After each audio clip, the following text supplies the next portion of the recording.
Alrighty. Hello, everyone. I'm Bo from Brutal Commentary, and this is my first ever live stream. I thank you all for joining me today. Today, I'll mostly be going over the UFC events for 2026, or at least the first 3 months, January through March, kind of talking about some of the fights. I figured also just talk about some big boxing matchups as well as some one events as well. Overall, just kind of seeing what 2026 has in store for us, and just kind of chatting with anybody who brings along some questions in the comments as the live chat begins. Now, if you'll mind, my monitor is kind of giving me some problems, but I got most of the matchups I wanted to talk about. Yeah, feeling.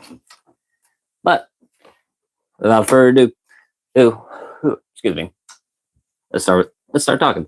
So obviously, our first event is going to be on January 24th. We have UFC 324 Gaethje versus Pimblett. It for the interim lightweight belt.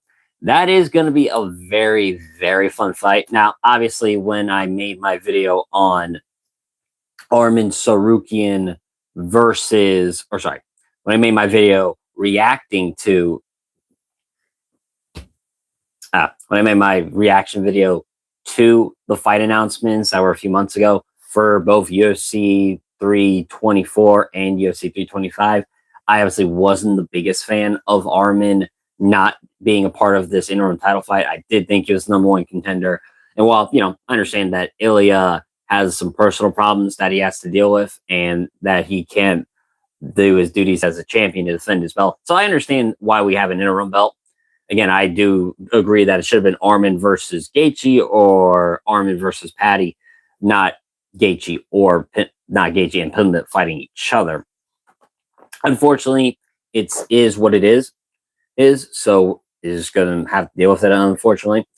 That being said, I kind of always thought this was the fight to make. I always thought after Pimblett beat Chandler that the fight with Justin Gaethje or Charles Oliveira at that time made the most sense. So the fight itself, I don't got a problem with. Again, the circumstances are not ideal, but it is what it is.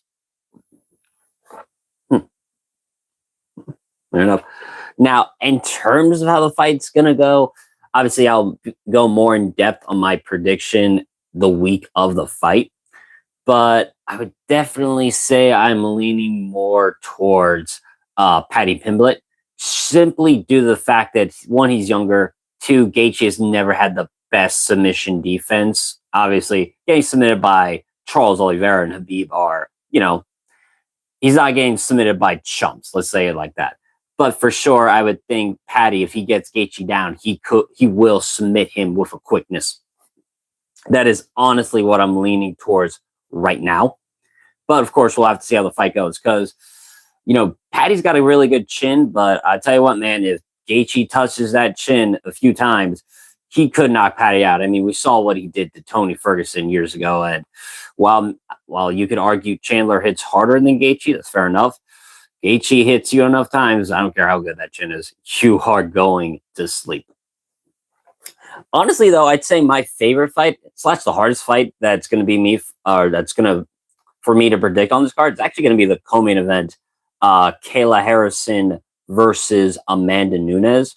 Simply due to the fact that there are so many, how do I want to say this, factors that play in. One, how does Amanda Nunes look after 2.5 years off in her retirement? So how does she look from there? That's the biggest question I have.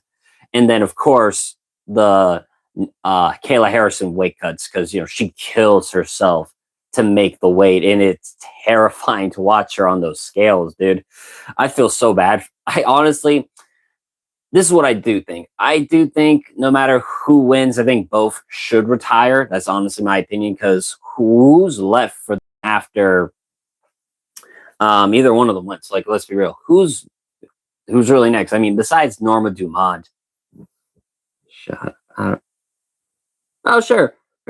Thanks for joining us, Heather D. Ambrosa. I apologize if I mispronounced that. And I apologize. I'm working on names, and that's not been my strong suit. I'll say that for sure. But thanks for joining us.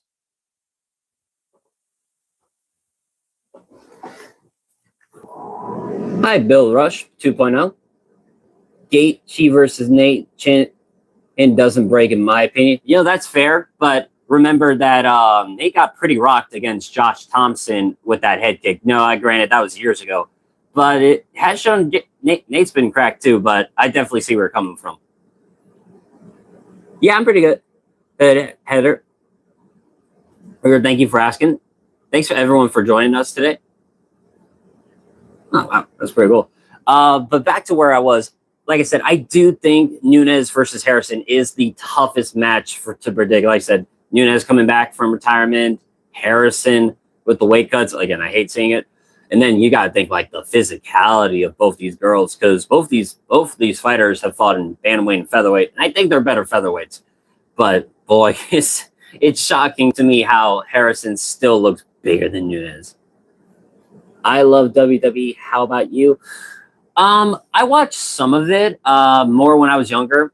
I always enjoyed the wrestlers with the mask, like Rey Mysterio or The Fiend. Those were my funnest wrestlers just because of the characters they played. But I always enjoyed John Cena, The Rock, you know, especially if you're an action movie lover like myself. Now, let me ask you all this in the chat. Do you agree that Umar should be a minus 1,600 against Deiveson Figueiredo? Because I'm going to be honest. I think Umar will probably win, but I think those odds are bullshit. I don't think a former champion should be that big of an underdog, especially someone who is kind of chinny like Umar, because Umar's been rocked a few times. Like Marab rocked him, Bautista dropped him, Baksat dropped him. So let me know what you guys think in the chat, because I don't agree that Figgy should be that big of an underdog against Umar myself. Let's see. And, you know, the other fights on UFC 324 are just they're going to be fun. Yeah, I love it too. I mean, yeah, WWE has a spot for sure. My name is Rock. That's very good. What was I going to say? Oh, yeah, the rest of the cards, though, for 324 are just so fun. They're going to be so fun. You got Sean O'Malley versus Song Yadong. Sean O'Malley's precision versus the explosiveness of Song Yadong, that is definitely going to be a treat to watch.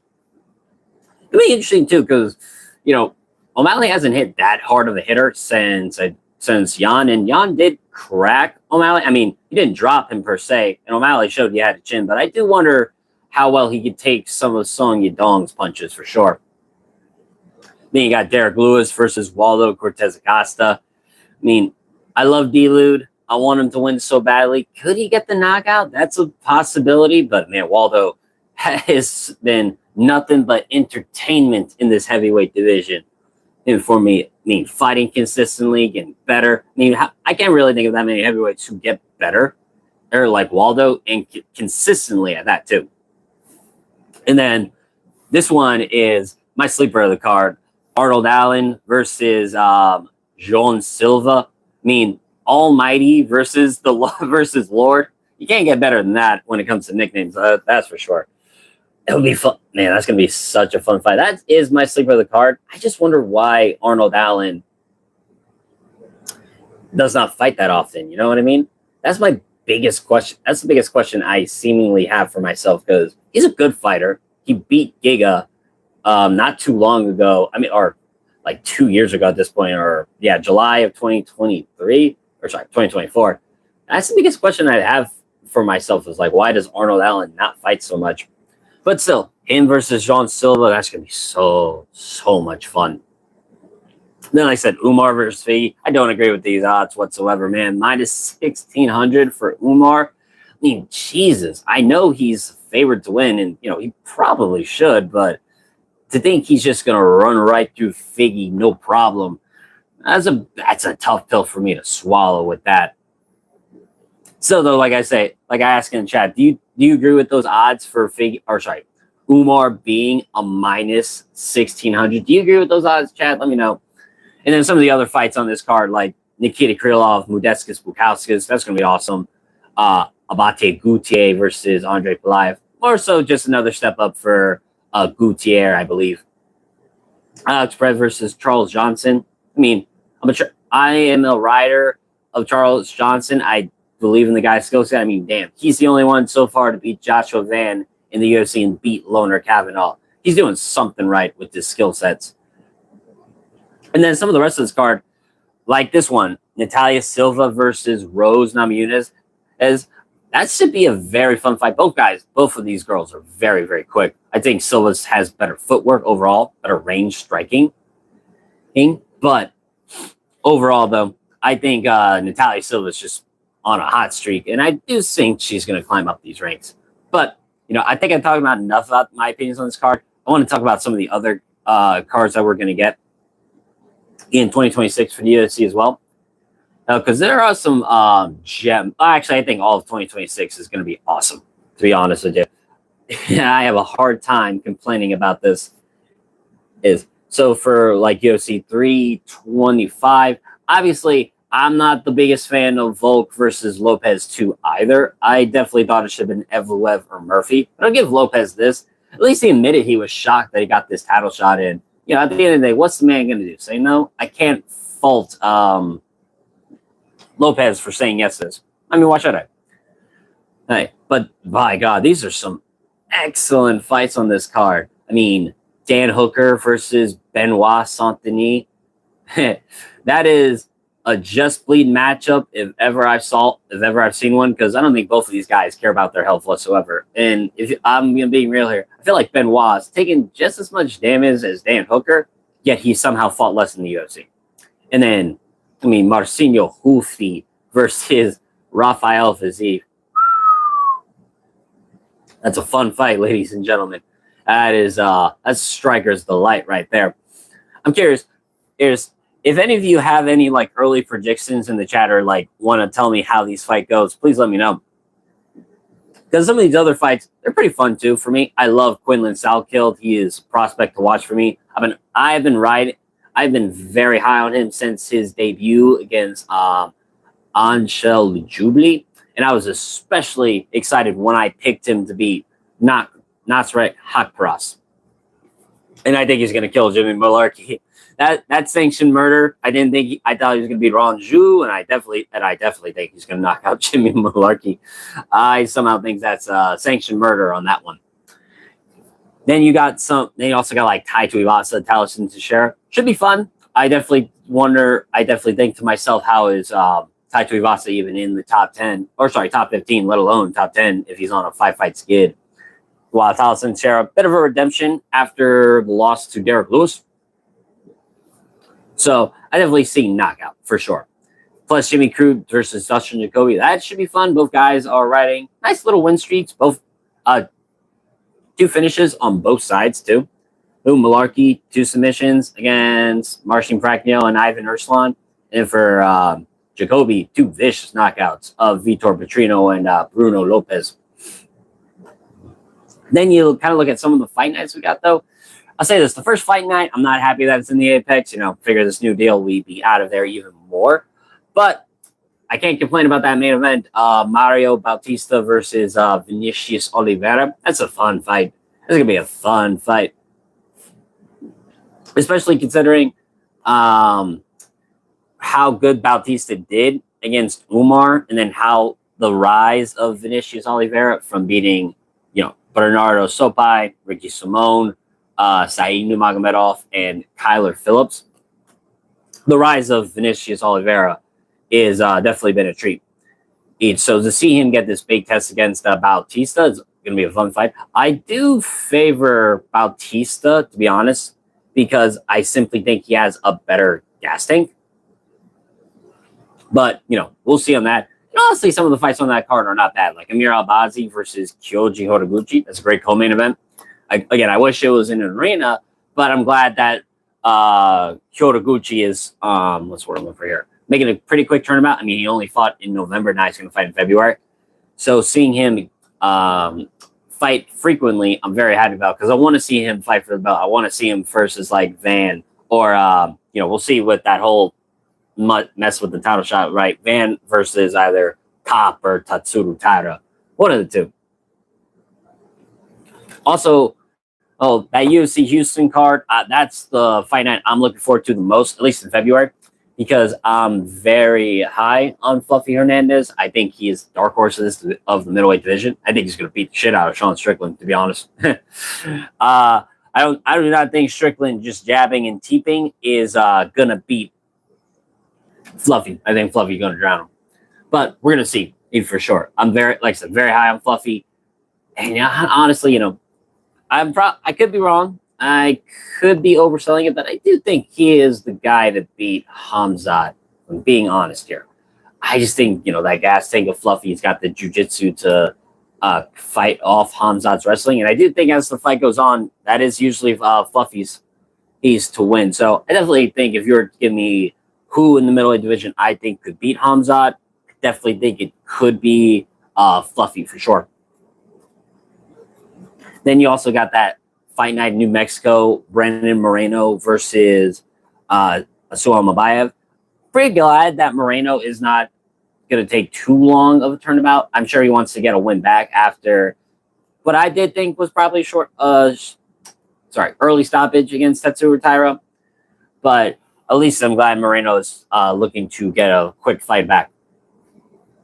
Also, there's going to be a very awesome boxing match coming up fairly quickly on January 31st with Teofimo Lopez taking on Shakur Stevenson. That's a pretty important boxing match for sure. If there's any boxing fans in the chat, let me know who you guys think is going to win that. I'm definitely going to need to watch and study some more tape on those two, but I'm definitely looking forward to it. From my understanding, the 157-pound division in boxing is really the most stacked with like Boots, Jorno Boots Aarons, and people like fighters like him.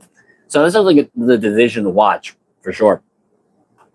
Also, for any of my one championship fans, there's gonna be a great one fight night 40. That's gonna be a very fun card, especially co-main with the flyweight kickboxing title on the line with Jackie Butane.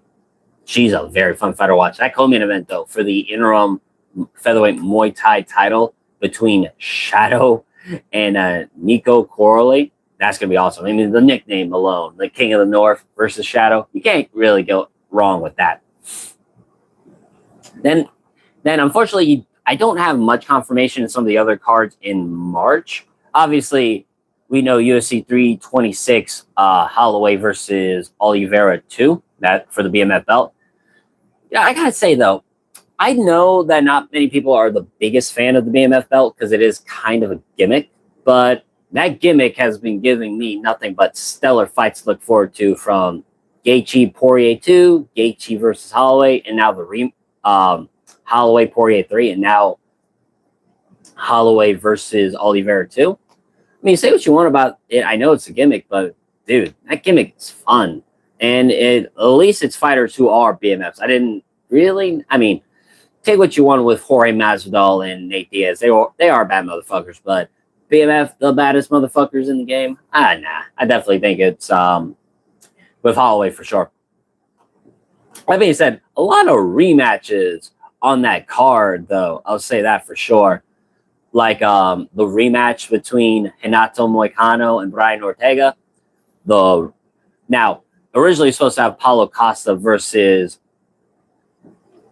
Bruno Silva. Costa pulled out, which, big fucking shock. But it seems they're looking to book the rematch between Gregory Rodriguez and Bruno Silva. RoboCop versus Hulk 2. I'm definitely down for that, for sure. And then there's some other bangers, too. I mean, Kyle Borralho versus Renier de Ritter. That'll be such a fascinating fight. Cody Garbrandt's on the card against Long Zhao. I think Cody Durden is fighting for his job. And then like Sumadarchi, Jesus Aguilar. You got some debuting guys, and you got Zombie Jr., Jung Sung Yo. Look for that. Obviously, there were some recently fight announcements for like UFC Seattle, like the rematch between Macy Barber and Alexa Grasso. Well, I mean, that's a fight for sure. I definitely don't think it's like the main event for Seattle. And then obviously like Roman Dolidze versus Christian Leroy Duncan in London. That's gonna be awesome. I mean, the highlights that CLD has been putting on as of late, that spinning back elbow on Eric Anders, and then the spinning back fist to the laser beam of a right hand to Marco Tullio. That's going to be very exciting. So let me know in the chat, what's one event you're looking forward to the most right now of 2026? It's hard for me to say. I mean, obviously, the first card of the year is what I would look forward to the most, as I'm looking forward to breaking down those fights more in detail. But I definitely love to hear what you guys think. Oh. And then, like I said, obviously, not us. And then finally, on March 14, we're back in the Apex. So, like I said, we have some pretty fun cards to look forward to. Some definitely good one events to look forward to, for sure. There's one I'm keeping my eye on. It's going to be in April 175, because in Japan, because lately they stack those Japanese cards with so many title fights. I mean, the last one had like 4 or 5 title fights altogether. So I'm definitely looking forward to that. Although, let me ask you guys this. What do you think of Alexander Usyk taking on Deontay Wilder in April? Definitely not the fight I was expecting for the heavyweight titles, because honestly, I think Deontay Wilder is kind of washed. But, I guess it's like the last of an era, because like you think of it's like the Usyks, Anthony Joshua, Tyson Fury, and Deontay Wilder. They're all of roughly the same era for me in the heavyweight division. So seeing those guys is kind of interesting to kind of see them all kind of fade out now, because I'm pretty sure Anthony Joshua retired, and, obviously understandable with the car accident he had, and RIP to his friend. Tyson Fury, I'd heard, is coming back, but like he's always so on and off again when it comes to his retirement. It's like whatever. And then I don't think Usyk is going to stay very long, because like who is there left besides Joseph Parker? But Joseph Parker lost, and he already beat Daniel Dubois twice. Now, obviously, I guess it makes sense for him. Like I said, I get the Wilder fight if we're talking about just like money fight legacy, and he has put so much in his career, he can fight whoever he wants at this point. But like I said, I don't give Deontay Wilder much of a chance. I don't see how Wilder. I can't say how Wilder pulls it off. Besides, landing the right hand, which even then has not worked out great for him. Like I said, Joseph Parker was able to survive, and Ji Young, if I'm pronouncing that right as well, didn't do as well either. So for sure, it'll be interesting to see if Deontay Wilder could pull off what would be one of the biggest upsets I could think of in boxing. At least I'm out there. Oh yeah, let me ask you, how do you feel about Terrence Crawford's retirement? I was a little surprised they retired, but then I realized he is 37. He's basically beat everybody they put in front of him, and he, can retire as a unified champion in 3 weight classes. So that is something to be proud of, and that is certainly an accomplishment. I definitely don't see Crawford needing to prove anything else. So, I mean, retiring as when he did. Again, I was a little surprised. I thought maybe there were some challenges at 167 pounds. That would have been interesting, or he moved back down to welterweight. But is what it is. Retired. One of the greatest boxers of all time. Certainly, I think the best boxer of this era. You could say it's the Crawford era for sure.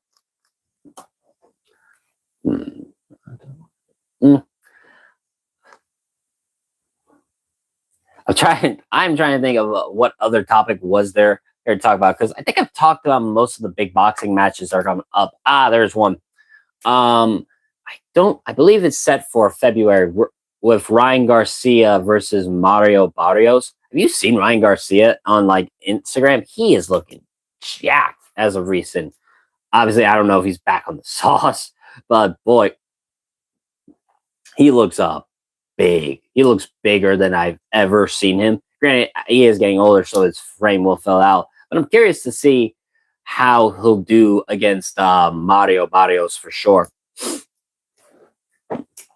Because, I don't know, Mario Barrios didn't look too impressive. I mean, considering he fought to a draw against, most recently, Manny Pacquiao, who is definitely past his best days. And then now, I got to be concerned, like, do we have to see Gervonta Tank Davis, like, try and fight Manny Pacquiao? Because I feel like he should have rematched Lamont Roach, because I think, Roach was robbed. I do think Lamont Roach was robbed against Tank Davis after the bullshit of going down to a knee and then trying to wipe his face with a towel.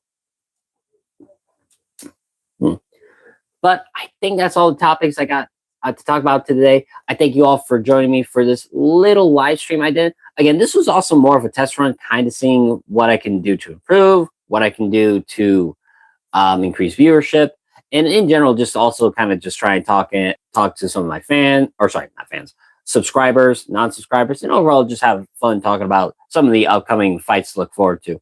That being said, I also have some big news. April 11th, the UFC is heading to Miami, Florida for UFC 327. Again, that is April 11th. I'm gonna go there live myself. Got take time off work, go there, enjoy it with some friends. Shout out to you, Mason, Justin, and just go to another live event. I went last year for UFC 314. It was one of the funnest experiences I've ever had, and I look forward to going to it again. This time again, April 11th, and hopefully I can also talk to some fighters too. Either take some pictures or just talk to them. So either way, I'm definitely going to make a thing of it. So, but without further ado, I've been Bo from Brutal Commentary. I thank all of you who have listened and joined me today. Stay calm, stay respectful, and enjoy the violence. I will see you all next time.